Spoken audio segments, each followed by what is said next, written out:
ওই জাহান্নামের অতল গহ্বরে পলসেরাত পার হওয়ার সময় বান্দাটা ওই জায়গায় পড়ে যাবে।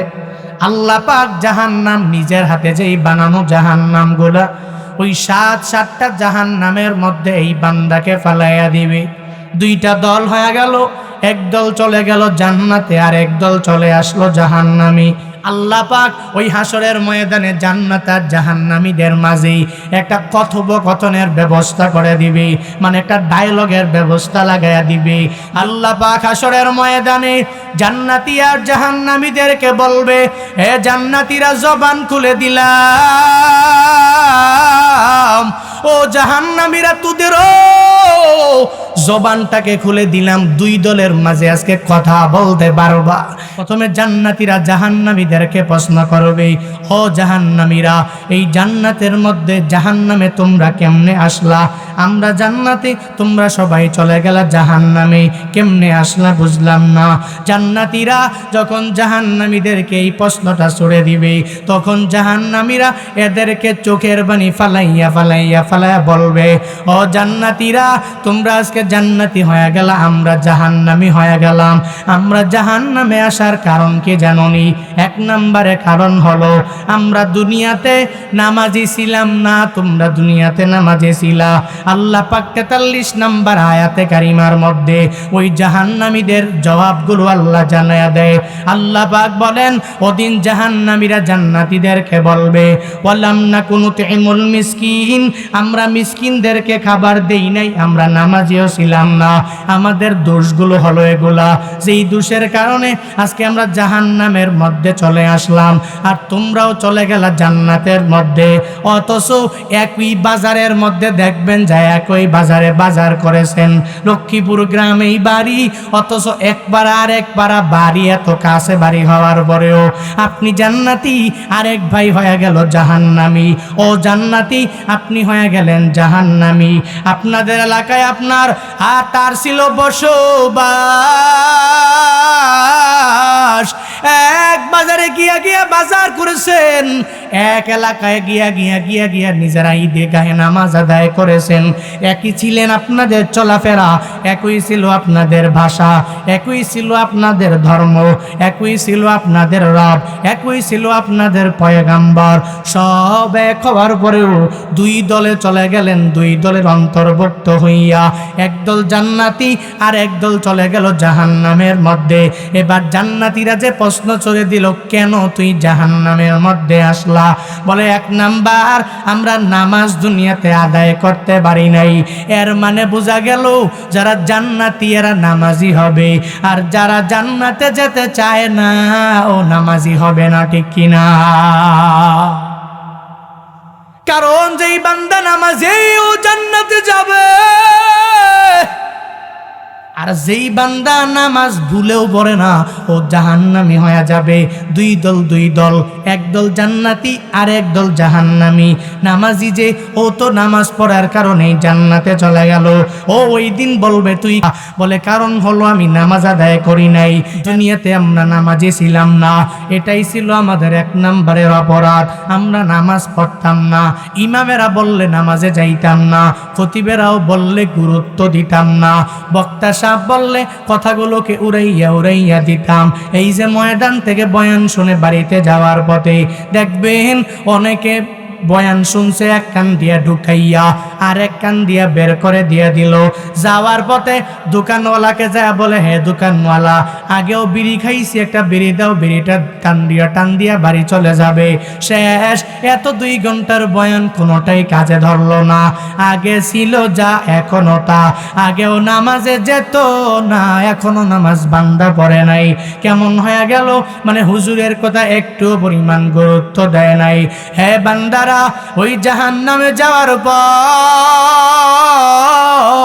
ওই দিন আফসোস করে করে বলবে, ও জান্নাতীরা, যদিও এক এলাকায় আমরা বাস করলাম, কিন্তু আমাদের কপাল এত খারাপ, তোমরা নামাজ পড়ার কারণে আজকে জান্নাতের ছায়াতলে, আমরা আজকে নামাজ না পড়ার কারণে আমাদের কপালে এমন দুর্দশা লেগে গেল।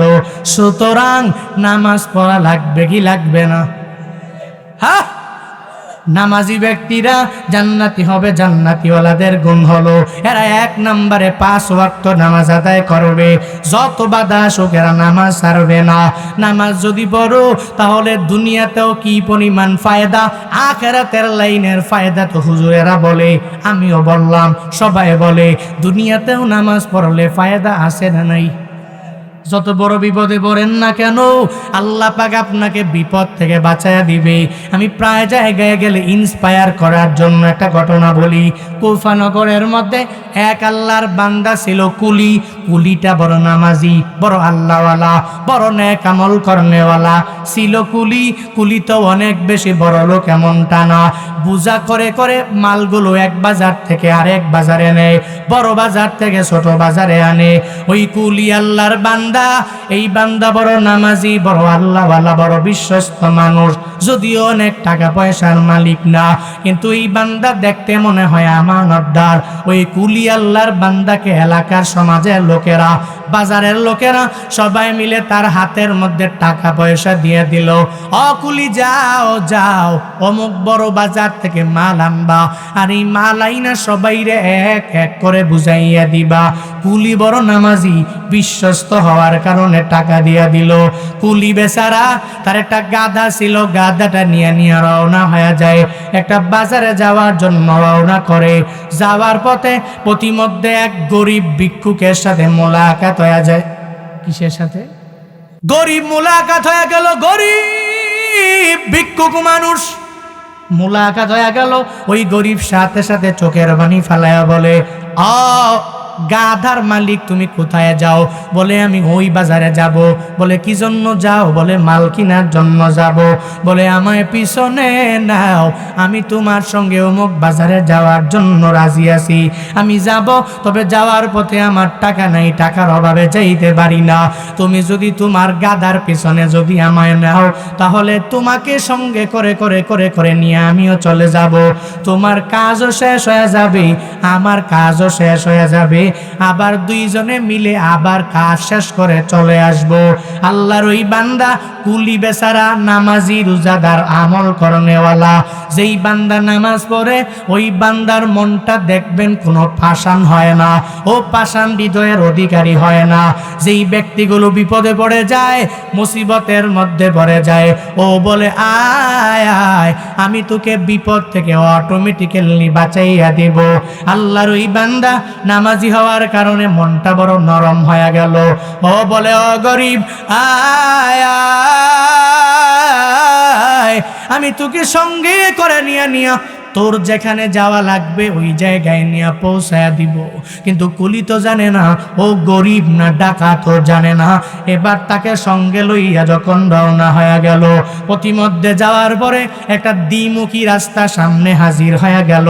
মানে দ্বিমুখী রাস্তা মানে ধরেন চাঁদপুরে আসবে ঢাকা থেকে দুইটা রাস্তা, দুই রাস্তা দিয়ে আসলে আসা যাবে। মাগার গন্তব্যস্থান হলো চাঁদপুর, দুইটা রাস্তা, একটা রাস্তা দিয়ে ইউজ করে জনমানুষেরা, আর একটা রাস্তা দিয়া মানুষ যায় না, মানে চলাফেরা কম। ওই রাস্তা দিয়া বেশি মানুষজন কোনো সময় চলাফেরা করে না। জনমানুষ যেই রাস্তা দিয়া যায় ওই রাস্তা দিয়া প্রতিদিন কুলি যাওয়ার জন্য পাগল বাড়া হয়ে যায়। কুলির পেছনের লোকটা, ওই গরিব লোকটা তাকে জানিয়ে দেয় কুলি কোন রাস্তা দিয়া যাবা। কুলি ডেকে বলে, শুনে নাও, আমি এই রাস্তা দিয়া যাব যেই রাস্তা দিয়া মানুষ যায়, যেই রাস্তা দিয়া সব মানুষের চলাফেরা, তারা এই রাস্তা দিয়া গেলে আমি এদের পিছনে পিছনে এই রাস্তায় চলে যাব। ওই ভিক্ষারি লোকটা বলে, ও কুলি, না না, এই রাস্তা দিয়া যাইও না, এই রাস্তা দিয়া গেলে তোমার গাধাটা কোনো ঘাস পাবে না, কোনো জঙ্গল পাবে না, সে খাইতে পারবে না। এই রাস্তাটা বাদ দাও, আমি যেই রাস্তা দিয়া যাই ওই রাস্তায় তুমি যাও। যদি যাইতে পারো তাহলে তোমার গাধাটাও সুন্দরভাবে খাইতে পারবে, খাইয়া খাইয়া তার পেটের ক্ষুধাও নিবারণ হয়ে যাবে। তোমার গন্তব্যস্থলে যাওয়ার ব্যাপারে কোনো ঝামেলা হবে না, কোনো টেনশন হবে না। দুইজনে মিলে সিদ্ধান্ত নিয়ে নিল যেই জায়গা দিয়া মানুষ যায় ওই জায়গা দিয়া যাব না। বেচারা বড় নরম দিলওয়ালা মানুষ, তাকে নিয়ে রওনা হয়ে গেল। একটু দূর যাওয়ার পরে আর কোথাও রাস্তা নাই, ওই রাস্তা বড় একটা জঙ্গলের মধ্যে হারাইয়া যায়। ওই জঙ্গলে আর রাস্তা যখন খুঁজে পায় না, পেছন দিকে যাওয়ার জন্য এবার কুলি বলে, ও ভিখারি, এদিকে তো আর কোনো রাস্তা নাই, মনে হয় তোমার কোনো এক জায়গায় ভুল হচ্ছে, এই রাস্তা দিয়ে আহার যাওয়া যাবে না, চলো চলো ব্যাকে গিয়া আবার আগে রাস্তায় যাব। সাথে সাথে ওই ভিখারিটা লাফ দিয়া গাদা থেকে নেমে যায়, কোমর থেকে একটা খঞ্জর বের করে তাকে জানায়া দেয়, তুই আমারে চিনতে ভুল করলা, আমি তো ধরতে দেখতে লেবাসি, আমি হলাম একজন ভিখারি। মূলত না না, আমি ভিখারি না, আমি হলাম ডাকাত। তোর কাছে টাকা পয়সা আছে সব আমি নিয়ে যাব, আবার তোর গাধাও আমি নিয়ে চলে যাব। আমি তোকে দুনিয়া থেকে বিদায় করে দিয়া এরপরে আমি বাড়ি যাব। এইভাবে যখন খঞ্জর বের করে তাকে মারার জন্য হঠাৎ করে হুমকি দিয়া দেয়। আমাদের সমাজেও এমন অনেক আল্লাহর বান্দা আছে, দেখবেন আপনার সামনে আসলে মনে হয় আপনার মতো বন্ধু আর কেউ হতে পারে না, তার মতো বন্ধু আপনার সমাজে আর কেউ নাই। সামনে আসলে বড় ভালো মানুষ, তুই আমার বন্ধু, আমি তোরে ছাড়া চলতেও পারি না, তুই যেখানে যাও আমাকে নিয়ে যাবা। এভাবে বন্ধু বলে সুন্দর করে, কি সুন্দর করে ঘোষণা দেয়। কিন্তু দূরে যাওয়ার পরে আবার ওই বন্ধুটাই তার ব্যাপারে বদনাম করে, ওই বন্ধু নাম বিক্রি করে তার কথাগুলো নিয়ে আরেকজনের কাছে লাগায়, একজনের কথা বলে আবার এই কথাগুলো নিয়ে আরেকজনের কাছে, আরেকজনের সাথে কথা বলে তার কথা নিয়ে আবার তার শত্রুর কাছে লাগায়।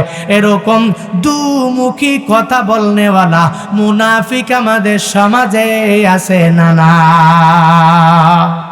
দেখতে মনে হয় কত ভালো মানুষ, দাড়ি বড় বড়, সুন্দর করে জুব্বা পরে চলাফেরা করে, তার মতো ভালো মানুষ আর কেউ হতে পারে না। বড় আল্লাহওয়ালা মানুষ, বড় নামাজি, বড় রোজাদার, বড় নেক আমল করনেওয়ালা, অনেক ভালো মানুষ, কিন্তু গোপনে নেফাকি নিয়ে ঘুরে।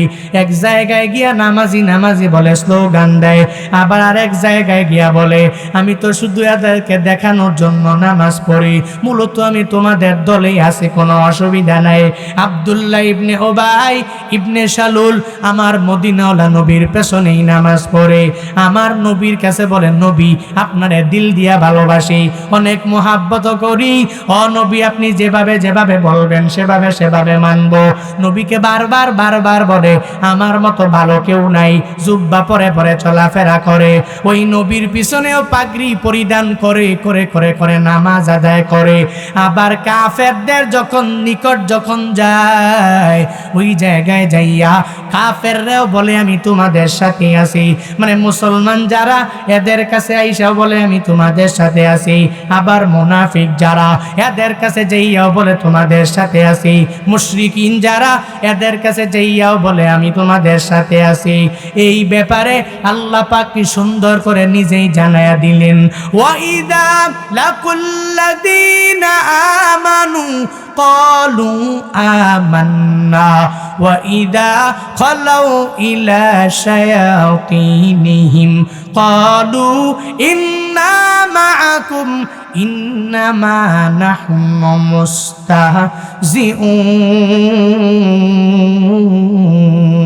مستهزئون। আল্লাহ পাক জানায়া দেন, ওয়াইদা লাকুল্লাযীনা আমানু, যখন এরা ঈমানওয়ালাদের সাথে মোলাকাত করে, মানে ঈমানওয়ালাদের সাথে সাক্ষাৎ করে, ওই জায়গায় গিয়ে এরা বলে ক্বালু আমান্না, হে ঈমানওয়ালারা আমরাও তোমাদের মতো ঈমান আনলাম। ওয়াইজা খালাউ ইলা শায়াতিনিহিম, যখন এদের শয়তান বন্ধুদের কাছে হাজির হয়ে যায়, ওখানে যায় বলে ক্বালু ইন্না মাকুম, আমরা তো তোমাদের সাথে আছি। মূলত এদের কাছে উপহাস করার জন্য গেলাম, একটু মজা নেওয়ার জন্য ইমানদারদের কাছে গেলাম, অথচ এরা আমার আল্লাহর সাথে উপহাস করে বেড়ায়। অথচ আল্লাহর সাথে তো উপহাস করলে এরা জিতে না বরং ঠকে যায়। এরা নিজের ঠকায়, নিজের অন্তরের ঠকায়, নিজের দেহের ঠকায়, নিজের মনের ঠকায়। আল্লাহ তো ঠকে না, কারণ আমার আল্লাহর কোনো আগেও নাই, পিছনেও নাই, ছেলেও নাই, মেয়েও নাই, আমার আল্লাহর নাতিও নাই, নাতিরও নাই। আল্লাহ ঠকে নাকি? ঠকেনি। আল্লাহর সাথে যারা ঠকবাজি করে আর উপহাস করে, ঠকে ওরা, আল্লাহ ঠকে? কথা বলেন।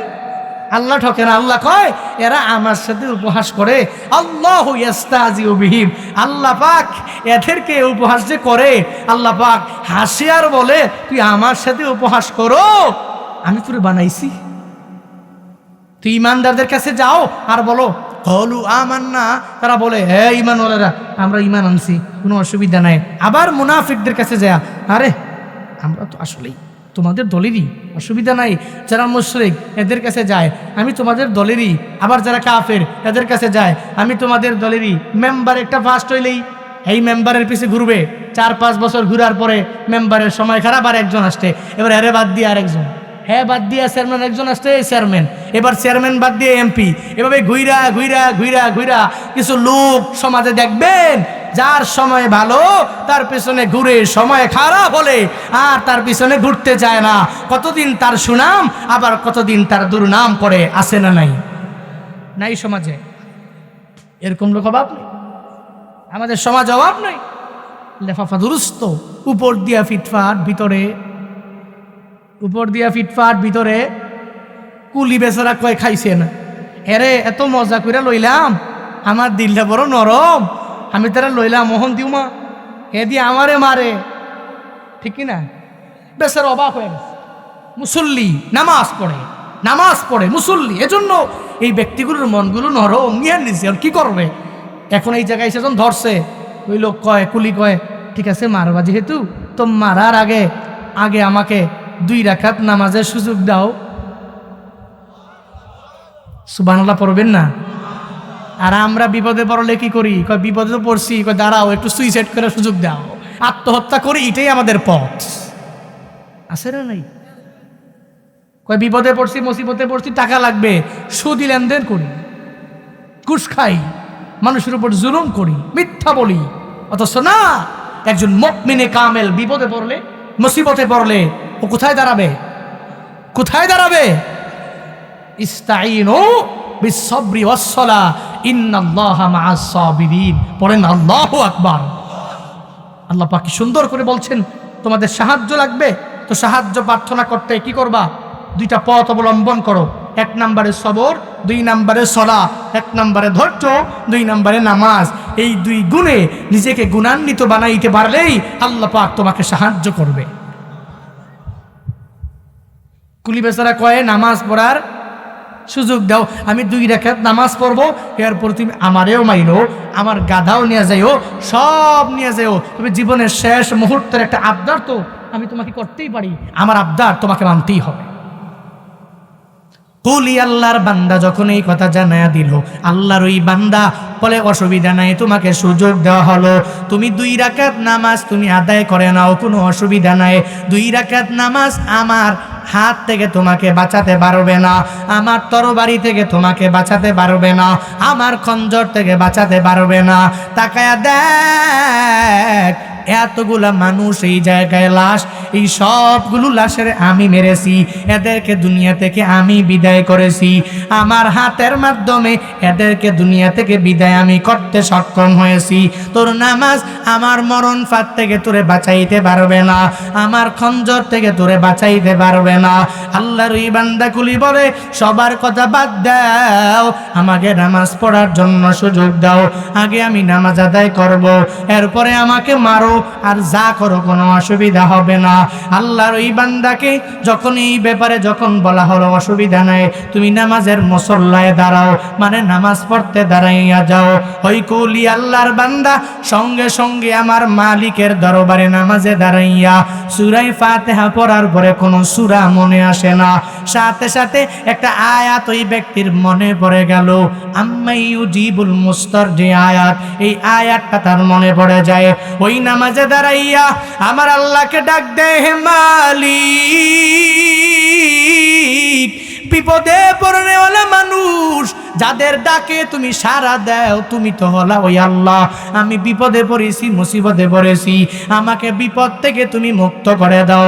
আম্মাই ইউজিবুল মুস্তার, আম্মাই ইউজিবুল মুস্তার, আম্মাই ইউজিবুল মুস্তার।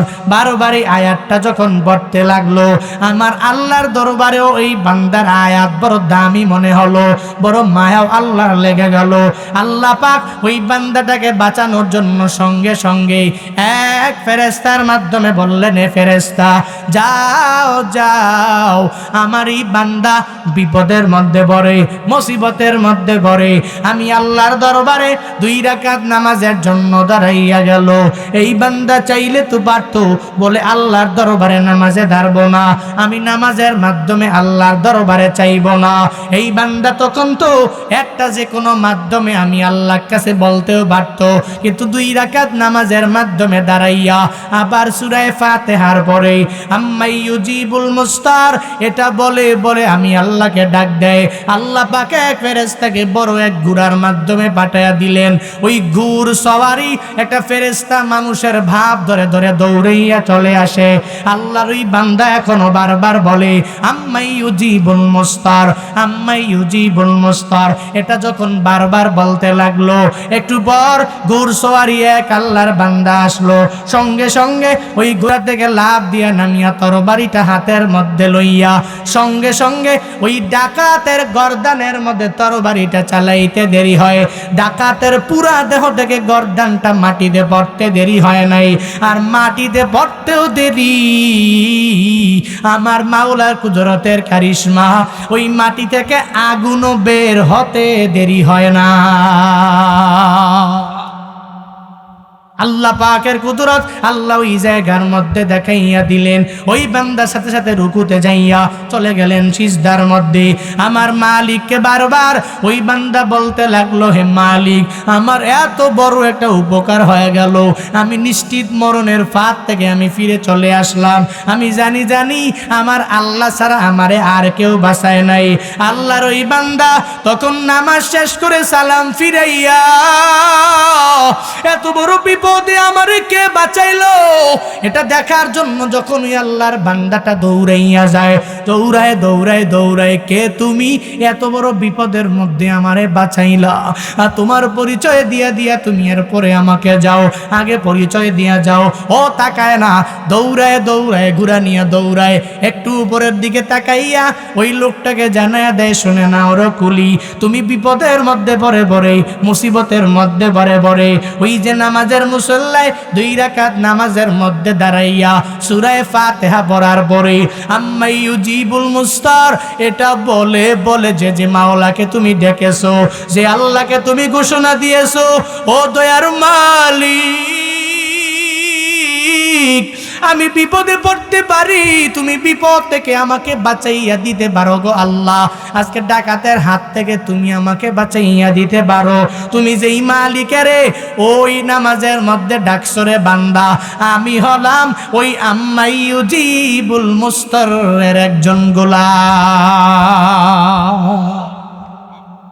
আমি আম্মাই ইউজিবুল মুস্তার, যাকে তুমি ডাকছো, মুস্তারের জবাবদাতা, বিপদগামী ব্যক্তির জবাবদাতা, যে আল্লাহকে ডাকছো, ওই আল্লাহর একজন গোলাম আমি। তুমি বিপদে পড়েছো, আল্লাহ পাক আরেক গোলামকে তার আরেক গোলামের মাধ্যমে বিপদ থেকে বাঁচানোর জন্য পাঠায়া দিয়েছে। আল্লাহ পাক ওয়াদাবদ্ধ, ওয়া কানা হাক্কান আলাইনা নাসরুল মুমিনিন। মুমিন যখন বিপদে পড়ে, মুসিবতে পড়ে, ওই মুমিনকে নুসরত করা আমি আল্লাহর জন্য ওয়াজিব হয়ে যায়। এজন্য বিপদে পড়লে দাঁড়াবো কই? হ্যাঁ, ফেসবুকে দেওয়ার আগে আগে কি নামাজ, নামাজ টিকটকে দেওয়ার আগে যুবকরা আগে নামাজ, তোমার ইনস্টাগ্রামে দেওয়ার আগে আগে নামাজ, ইউটিউবে শর্ট ভিডিও দেওয়ার আগে আগে নামাজ। 2 রাকাত নামাজ পড়ে রবের দরবারে চাইলে আল্লাহ কি দিতে পারে না? পারে না? আল্লাহর খাজানায় কোনো কমতি আছে? কিন্তু চাওয়ার মতো চাইতে হয়, চাওয়ার মতো চাইলে দিয়া দেয় কে? আরো জোরে বলেন কে? কুলিকে বাঁচায় দিছে আল্লাহ, বাঁচায় দিছে। নামাজ বলতেছিলাম, তুমি যদি পড়ো তো আখিরাতের লাইনের ফায়দা তো একটা আছেই। নামাজি ব্যক্তি, এই ব্যক্তিগুলোকে নামাজের গুণে গুণান্বিত হওয়ার কারণে আল্লাহ মায়া করে জান্নাতে ঢুকায়া দিবে। আর যে নামাজ পড়ে না ও কই যাবে? কথা মনে আছে তো? মনে আসেনি? জান্নাত জাহান্নাম দুইটা দল, দুই জিনিস। জান্নাতে যাবে কারা? ওরা নামাজি। এই কারণে জিজ্ঞেস করছে, তোরা আজকে জাহান্নামে কেন আসলা? বলে জাহান্নামে আসার কারণ হলো দুনিয়াতে নামাজ পড়ি নাই। এই জন্য নামাজ পড়বো তো ইনশাআল্লাহ, নামাজ পড়বো তো ইনশাআল্লাহ। আজকের এই মাহফিল যে যুবকরা আয়োজন করেছে, নামাজ পড়া লাগবে তো। সভাপতি নিয়া, সেক্রেটারি নিয়া, কেশিয়ার নিয়া, সবাই খালি প্রতি বছর মাহফিল করি আমরা। খালি মাহফিল লাগবে, বড় মাহফিল লাগবে, বড় বক্তা লাগবে, বড় আয়োজন করা লাগবে। মাগার আগেও নামাজ পড়ি নাই, এখনো পড়ি না, এখনো মসজিদগুলোকে ভর্তি করতে পারি নাই নিজেদের মুসল্লিদের মাধ্যমে। কিলা বক্তারা তো বলে নামাজের কথা, আমার আগে যিনি বয়ান করলেন নামাজের কথাই বললেন, উনি রোজার কথা বললেন, উনি সুদ মুক্ত টাকা পয়সার কথা বললেন। কিন্তু এগুলা নিয়ে যদি বাস্তব জীবনে একটু আমল করতে পারতাম, তাহলে এই মাহফিলগুলো, প্রত্যেকটা মাহফিল আমার নাজাতের ওসিলা হতো। প্রত্যেকটা মাহফিল থেকে নিয়ত করেন যে একজন করে আমরা এই মাহফিল থেকে যাইয়া বাড়িতে এই কথাগুলোর উপরে একজনে আমল করব। কামিয়া একজন করে হলে, একজন করে হলে আজকের এই মাহফিলে ওয়াদা করেন, হুজুর এই মাহফিল থেকে ওয়াদাবদ্ধ হলাম, লাইফে আল্লাহ পাক যতদিন আমার হায়াত বাঁচায় রাখে, জাহান্নামীদের দোষ নামাজ ছাড়া আর জান্নাতীদের গুণ হলো নামাজ পড়া। আমি জান্নাতীদের গুণে গুণান্বিত হওয়ার লক্ষ্যে 5 ওয়াক্ত নামাজ যত বিপদ আসুক, মুসিবত আসুক, পড়ার চেষ্টা করব। ভাই মানুষকে দেখানোর জন্য না, ওই রবকে দেখানোর জন্য 2টা হাত আল্লাহকে দেখায়া দাও। আল্লাহ তুমি এই হাতগুলো দেখছো, আল্লাহ তুমি তৌফিক দিও, তুমি তৌফিক দিও। এই বান্দাগুলোর হাতে পাওয়ার নাই, কোনো ক্ষমতা নাই, কোনো তৌফিক নাই, এরা পারে না, পড়তে জানে না, তুমি পড়াইয়া দিও। আরো জোরে পড়ে না আমিন, আরো জোরে পড়ে না আমিন। ভাই নিয়ত আপনার, পূরণ করবে কে? পূরণ করবে কে? সন্দেহ আছে? আপনি নিয়ত করেছেন, আল্লাহ তুমি 5 ওয়াক্ত নামাজ পড়া তৌফিক দিও, আল্লাহ পাক স্মরণ করে দিবে। এই ফজরে যা, ঘুম ধরবে না। এই জোহরে তুই কত কাজে ব্যস্ততা তোর, যা জোহরে যা, আসরে যা, মাগরিবে যা, এশায় যা, আল্লাহ পাক স্মরণ করে দিবে। কারণ আমি তৌফিক কামনা করছি কার কাছে? আল্লাহ পাক 5 ওয়াক্ত নামাজি জান্নাতের গুণে গুণান্বিত হওয়ার তৌফিক দান করো। হাসরের ময়দানে 2টা দল হয়ে গেল, এক দল চলে গেল জান্নাতে, আর এক দল চলে গেল জাহান্নামে। 2টা দলের মাঝে এবার জান্নাতীরা জিগাইল, কেন তোরা জাহান্নামের মধ্যে আসলা? এবার প্রথম জবাব, আমরা দুনিয়াতে নামাজ পড়ি নাই, যার কারণে আজকে জাহান্নামের মধ্যে চলে আসলাম। 2 নাম্বার বলো, কেন আজকে তোমরা জাহান্নামের মধ্যে আসলা? বলে কারণ আমরা জাহান্নামে কেন আসলাম? ওয়ালাম নাকুনু তুইমুন মিসকিন।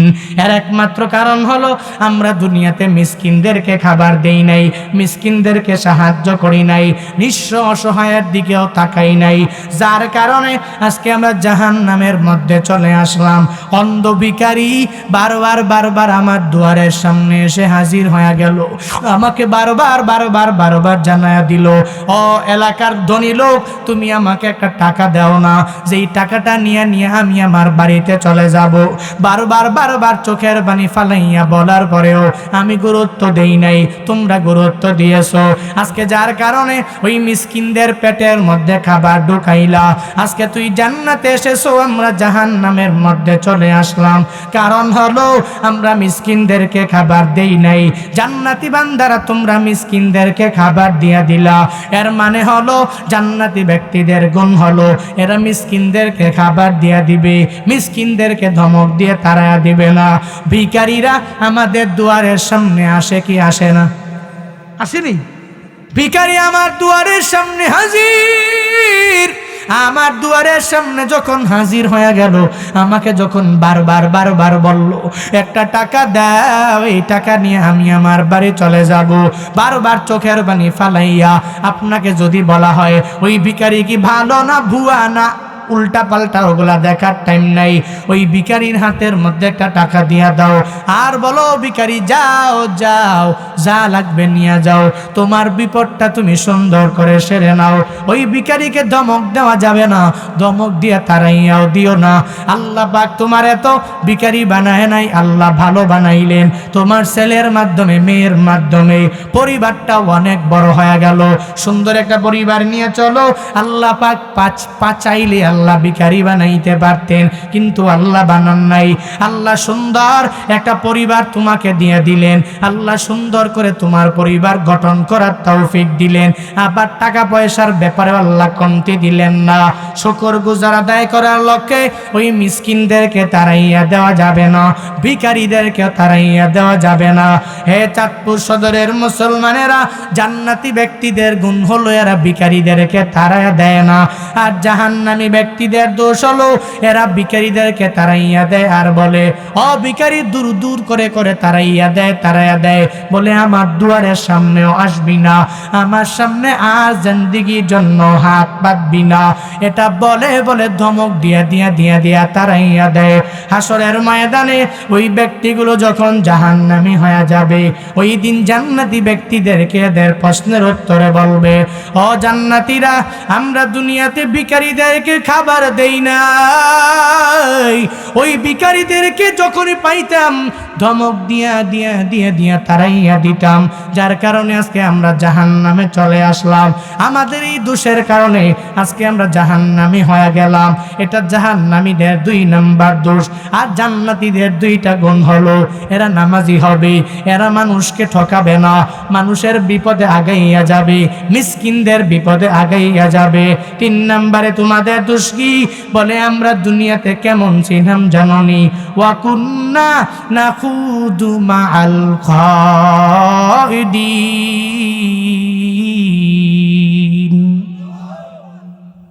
দুনিয়াতে কি করতাম? আমাদের দোষ ছিল যারা গীবত করে এদের সঙ্গী, যারা শেখায়াত করে এদের সঙ্গী, যারা অন্যের দুশ্চর্চা করে এদের সঙ্গী ছিলাম, এদের সাথেই থাকতাম, ঘুরতাম, এটা ছিল আমাদের কাজ। দুনিয়াতে মানুষের গীবত করাকে পছন্দের মনে করতাম। একটা মানুষের পর নিন্দা করতে পারলে ভালো লাগতো, আরেকজন মানুষের বিরুদ্ধে কথা বলতে পারলে ভালো লাগতো, এটা আমাদের কাজ ছিল। বসে বসে বসে বসে দোকানে আড্ডা দেয়, ওই এলাকার ইমাম সাহেব কোথায় গেল রে, কয় টাকা বেতন পায় রে, কেমনে চলে রে, এখন জুব্বাটা পড়ছে রে, এই চিন্তা নিয়ে খালি ঘুরে, নিজের খবর নাই। ছোট্ট একটা বাচ্চা দেখবেন মাঝে মাঝে এলাকার কিছু মুরব্বী আছে, নামাজ তো নিজে পড়েই না, ছোট্ট একটা হাফেজে কোরআন 12 বছর হয় নাই, ও যাচ্ছে, ওরা ডাক দিয়েছে কি হুজুর নামাজ নাই? মজা করে, নামাজ নেই হুজুর, নামাজের সময় ঘুরো কেন? অথচ এই বেচারার নামাজ কই, ও পাককে জুনা এমন পাকছে এক পা কবরে চলে গেছে। এমন হালাতে ও ছোট্ট এক বাচ্চারে কি বলে, তোর নামাজ কই? আপনি এটা কেন বলবেন? আপনি আগে নামাজে যাবেন। এই সময় আপনার এখানে কি, আপনি তো নামাজে থাকার কথা। খালি আরে একজনকে নিয়ে আমরা ঘোরাঘুরি, নিজের ব্যাপারে কোনো খবর নেই, আছে না নাই? দোকানে বসে বসে গীবত করে। এই গীবতকারীরা জাহান্নামীদের একটা দোষ, এরা জাহান্নামে থাকবে। ওদিন হাসরের ময়দানে জান্নাতীদেরকে বলবে, জান্নাতীরা তোমরা জান্নাতি হওয়ার কারণ হলো তোমরা গীবত করো নাই, আমরা গীবতের গুনায় নিজেরা মগ্ন থাকতাম। একজনে একটা বলতো, দোকানে গিয়া 4 জনে মিল্লা বইয়া এটা আরেকটু গরম করতাম। আমার কথা না, আল্লাহ বয়ান করতেছে কে?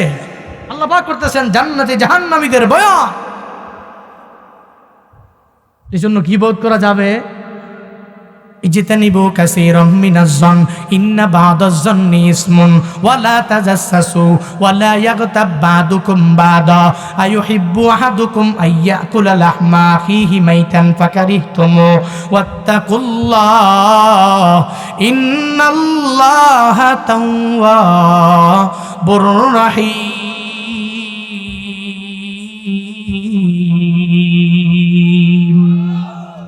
আল্লাহ পাক জানায়া দিলেন ঈমানওয়ালাদেরকে সম্বোধন করে করে, হ্যাঁ ঈমানওয়ালারা, ইজতানিবু কাসীরাম মিনাজ-জন, অন্যের ব্যাপারে ধারণা করা থেকে বেঁচে থাকো।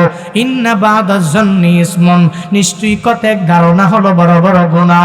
একজনকে চেহারা দেখেই বলা যাবে না ও জাহান্নামী, ও মনে হয় গাঞ্জা খায়, ও মনে হয় বিড়ি খায়। মানুষের চেহারা দেখে অনুমান করা যায় না, বলাও যাবে না। একজনের ব্যাপারে ও জান্নাতি না জাহান্নামী এটা বলা যাবে না। কিন্তু আমগো আলেমদের মধ্যেও কিছু কিছু আলেম রয়ে গেল যারা একজনে আর একজনের জান্নাতের সার্টিফিকেট দিয়া দেয়, একজনে আর একজনের বলে দেয় ও জান্নাতি, ও জাহান্নামী, ও ভালো মানুষ, ও খারাপ মানুষ। এটা দুনিয়ার কেউ বলতে পারে না, বলতেও পারবে না। সব আমার আল্লাহ জানেন। তুমি একজনের ব্যাপারে ধারণা করে বলার দরকার নাই। হ্যাঁ, একটা ভালো গুণ যদি তার ভিতরে থাকে, পাম দেওয়ার জন্য দরকার নাই, ইন্সপায়ার করার জন্য তাকে গিয়া জানিয়ে দাও, ভাই তোমার এটা ভালো কাজ, তোমার ব্যাপারে একটা ভালো ধারণা আমার আছে। ইন্না বা'দাজ-জন্নি ইসমুন, যদি ভালো ধারণা হয় কোনো অসুবিধা নাই, তার ভিতরে থাকলেও কোনো অসুবিধা নাই। আর যদি না থাকে তাহলে তার বিষয়ে ধারণা করে বলার কোনো দরকার নাই। এই বলার ব্যাপারে আল্লাহ পাক নিষেধ করে জানায়া দিলেন, ইজতানিবু কাসীরাম মিনাজ-জন, তোমরা অনেক প্রকার ধারণা করা থেকে বেঁচে থাকো। ইন্না বা'দাজ-জন্নি ইসমুন, নিশ্চয়ই কতক ধারণা হলো বড় বড় গুনাহ। এরপরে আল্লাহ জানায়া দিলেন, ওয়ালা তাজাসসু, একে অপরের দোষ নিয়ে তোমরা ঘুইরো না। এরপরে আল্লাহ পাক জানায়া দিলেন, ওয়ালা ইয়াগতাব বা'দুকুম বা'দা, দোকানের মধ্যে বসে আছো, ওই দোকানে বসে বসে একজনে আর একজনের নিয়ে গীবত করা যাবে না, একজনে আর একজনের ব্যাপারে কিছুই বলা যাবে না। একজনের অনুপস্থিতি তার দোষ নিয়ে আর একজনের কাছে বলা যাবে না। যদি দোষই থাকে তার সামনে গিয়া দাঁড়ায়া যাও, ভাই তোমার মাঝে এই দোষ, আমি এটা সংশোধন করায়া দেওয়ার জন্য চলে আসলাম, তুমি এটা করবা না, তোমার সাথে এটা যায় না, তোমার সাথে এটা মানায় না। কিন্তু কপাল বড় খারাপ, আজকে এমনটা হয়ে গেল, আমি বক্তাও গীবতে নামে গেলাম। আল্লাহ পাক জানায়া দিলেন, একজনে আর একজনের ব্যাপারে গীবত করা যাবে না, শেখায়াত করা যাবে না, অন্যের ব্যাপারে কুধারণা করা যাবে না, অন্যের দোষ নিয়ে ঘোরা যাবে না। নিষেধ করেছেন কে? হ্যাঁ, আল্লাহ পাকের নিষেধগুলোকে বান্দা তুমি মেনে নাও, নিজেকেও বিরত রেখে দাও। জাহান্নামীদের একটা দোষ হলো এরা নিজেরা বসে বসে যারা গীবত করে এদের সামনে যায়, গিয়া টুকাইয়া দেয়, আবার নিয়ে যেখানে আগুন জ্বলে আর একটু কেরোসিন ঢালে, আগুনটারে আরো বাড়াইয়া দেয়, বলে গীবত করতেছো কার? তার ব্যাপারে আমি আর একটা জানি, ও আর একটা বলে, আর একজনে আইসা আর একটা বলে, বলতে বলতে একটা পর্যায়ে গীবতের একটা আখড়া হইয়া যায়। চাঁদপুরের মুসলমানেরা চা দোকানে বসে অসুবিধা নাই, মাঝে মাঝে টাইম পাস করার জন্য চা দোকানে যায়, তবে না বসতে পারলে বড় ভালো। যদিও মাঝে মাঝে বসার জন্য মন চায়, ওখানে গেলে একজনে আর একজনের ব্যাপারে গীবত করা যাবে, শেখায়াত করা যাবে না, অন্যের দোষ নিয়ে ঘুরা যাবে না, কারণ এটা জাহান্নামীদের দোষ। জান্নাতীদের গুণ হলো এরা কশিনকালেও কোনো গীবত করবে না। আল্লাহ পাক জান্নাত আর জাহান্নামীদের দুই দলের মাঝে একটা কথোপকথন লাগায়া দিল। কেন জাহান্নামে আসলা? বলে 1 নম্বরে নামাজ পড়ি নাই, 2 নম্বরে মিসকিনদেরকে খাবার দেই নাই, ভিক্ষা দেই নাই, 3 নম্বরে আমরা দুনিয়াতে যারা অন্যের দোষ চর্চা করলো আমরা এদের সঙ্গে নিজেরা হয়ে গেলাম, গীবতকারী হয়ে গেলাম। 4 নম্বরে আমাদের কি দোষ ছিল জানোনি?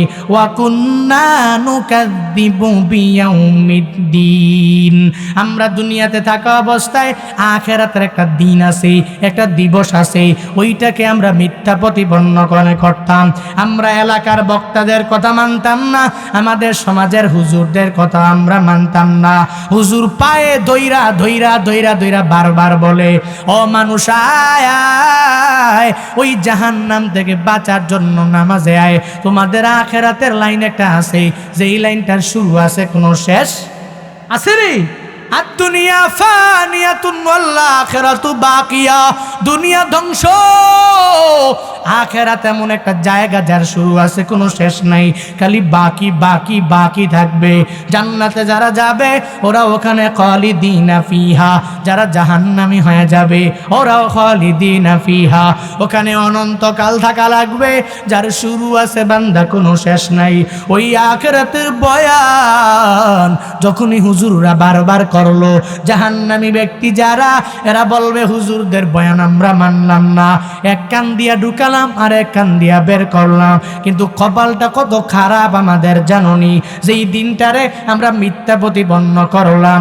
হাত্তা আতানান ইয়াকিন,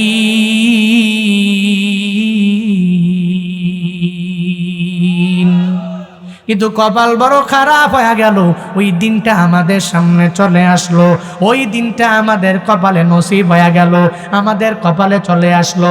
যেই দিনটার মিথ্যাচার করলাম ওই দিনে আজকে আইসা ডান হাতে আমল নামা পাই নাই, আবার পায়া গেলাম বাম হাতে আমল নামা। ওই দিনের কারণেই আজকে যেই দিনে না মানার কারণে আজ জাহান্নামী হয়ে গেলাম। তোমরা আমাদের এলাকার হওয়ার পরেও তোমরা আজ জান্নাতে চলে গেলা, আমরা চলে আসলাম জাহান্নামে। যার কারণে আজকে আমরা এই 4 দোষে দোষী হওয়ার কারণে, তোমরা 4 গুণে গুণান্বিত হওয়ার কারণে আজকে তোমরা জান্নাতি, আমরা চলে আসলাম জাহান্নামে। আল্লাহ পাক সূরাতুল মুদ্দাসসিরের মধ্যে সুন্দর করে জানায়া দিলেন, হ্যাঁ মানুষেরা তুই জাহান্নামের দোষ থেকে বেঁচে নাও, মানে জান্নাতি গুণে নিজেরে গুণান্বিত বানাইয়া নাও।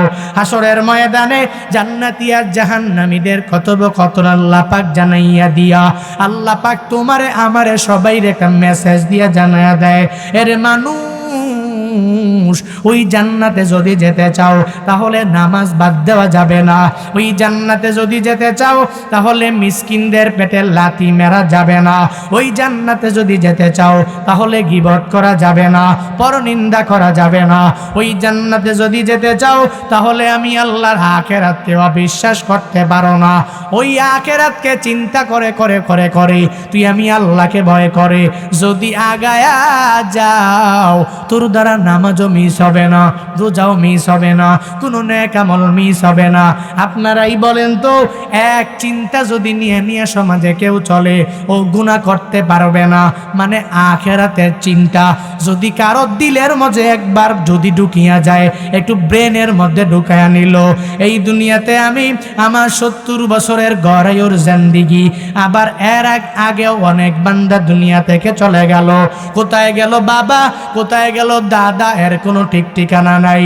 তাকাইয়া দেখো তোমার দাদার দাদার দাদা কি নাম ছিল তোমারও জানা নাই, তোমার ঘরের মধ্যে দলিল থাকার পরেও ওই দলিলটা ঘেটে ঘেটে ওই দাদার দাদার দাদার নাম পাওয়া যায় না। অথচ তাকাইয়া দেখো এই জমিনের মধ্যে বসে বসে চাষবাস করে খাও, তোমার ঘরটা তুমি উঠাইলা, ওই দাদার দাদার দাদার জায়গার মধ্যে এই ঘরটা উঠায় উঠায় আমি রইলাম, আপনি রইলেন, কিন্তু দাদার নামটা আজও পর্যন্ত আমার মনে নেই, একটা বারের জন্য দাদার নামটাও নিলাম না। একটু চিন্তা ভাবনা করে দেখবানি হে চাঁদপুরের মানুষেরা, আজকে যেই সন্তানের জন্য পাগল হইছ, যেই সন্তানের জন্য সুদ লেনদেন করে করে নিজের টাকাটারে হারাম বানাইলা, যেই সন্তানের জন্য মানুষের ক্ষেতের লাইল কেটে কেটে রাস্তাটারে সরু বানাইলা, যেই সন্তানের টাকা পয়সা দেওয়ার জন্য অন্য মানুষের মনের মধ্যে আঘাত দিয়ে দিয়া নিজের টাকা পয়সার মালিক হয়ে গেলা, আজ থেকে 150-200 বছর পরে তোমার নাম নেওয়ার মতো কেউ থাকবে না, তোমার নামটাও কেউ মনে রাখবে না, ওই কবরের মধ্যে তোমার আমার জ্বলা লাগবে। একটু আখিরাতের চিন্তা নিয়ে বান্দা আগাইয়া যাও, আমার জান্নাতে যাওয়া লাগবে, ওই জাহান্নামের মধ্যে আমি যেতে পারি না। ওই জান্নাতে যাইতে হলে শুধু নামে মুখে বললে বান্দা হয় না, এই 4 গুণে নিজেরে গুণান্বিত বানানো লাগবে। এই মুবারক মজলিস থেকে কোন কোন বান্দা পারবা বলে আজকে বাড়িতে যাওয়ার পরে জান্নাতে যাবে যারা যারা, এই গুণে আমি গুণান্বিত হয়ে যাব, মানে 4টা গুণ আমার ভেতরে সর্বাবস্থায় থাকবে। এই 4 গুণে গুণান্বিত হওয়ার জন্য আমি মরণ এসে গেলেও চেষ্টা করব, আমার অনেক বড় বিপদ আসলেও আমার চেষ্টা করা লাগবে। এই চিন্তা কার অন্তরের মধ্যে আছে? 2টা হাত তুইলা আমার মালিকের দেখায়া দাও। ও দয়ার মালিক, কুদরতের নজর দিয়া তুমি তাকায়া দেখো গো আল্লাহ, এই চাঁদপুর সদরের মুসলমানেরা এরা জান্নাতে যাইতে হলে যেই গুণে গুণান্বিত হওয়া লাগবে, আল্লাহ ওই গুণগুলো নিয়ে চলতে চায়। 1 নাম্বার, সবাইকে তুমি নামাজি বানায়া দাও। আয় আল্লাহ, মিসকিনদেরকে বিপদে পড়লে সাহায্য করার তৌফিক তুমি দিয়া দাও।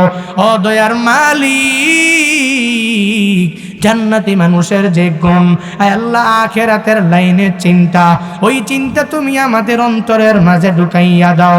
ও দয়ার মালিক, আমাদের জান্নাতীদের যে গুণ হলো গীবত মুক্ত জিন্দেগি গঠন করা, ওই গীবত মুক্ত জিন্দেগি থেকে আমাদেরকে তুমি গঠন করার তৌফিক দান করো।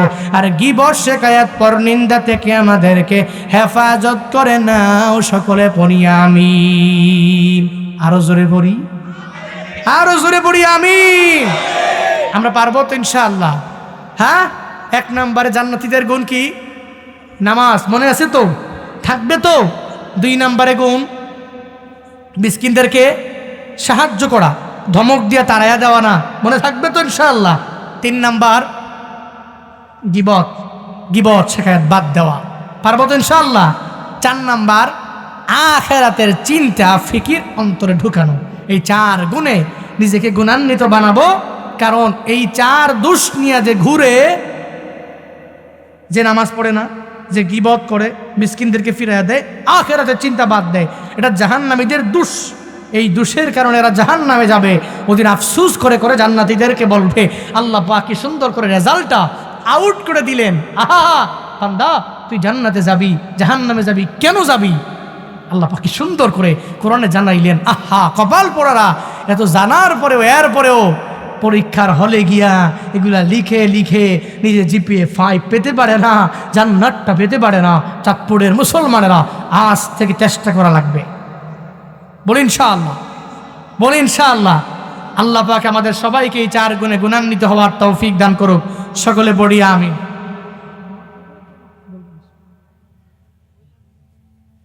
আচ্ছা ঠিক আছে। উদ্যোগটা কিসের? যুব সমাজের উদ্যোগে মাপ এই সংগঠন দক্ষিণ লক্ষ্মীপুর ইসলামী যুব সমাজ কল্যাণ সংগঠন আমাকে বলেছেন এই সংগঠনের অনেক কাজ, অনেক কর্ম। ওনারা এই সংগঠনের মাধ্যমে দুস্থ অসহায় মানুষের পাশে দাঁড়ায়, অভাবী মানুষদের পাশে দাঁড়ায়। এটা ওনাদের নিয়মিত কাজ। করোনার মধ্যেও ওনারা ত্রাণ দিয়েছেন প্রায় 150 মানুষকে প্রায় ত্রাণ দিয়েছেন। এদের অবস্থা একটু ফিরে দিয়েছেন, চেষ্টা করেন। তো কে আছেন এই সংগঠন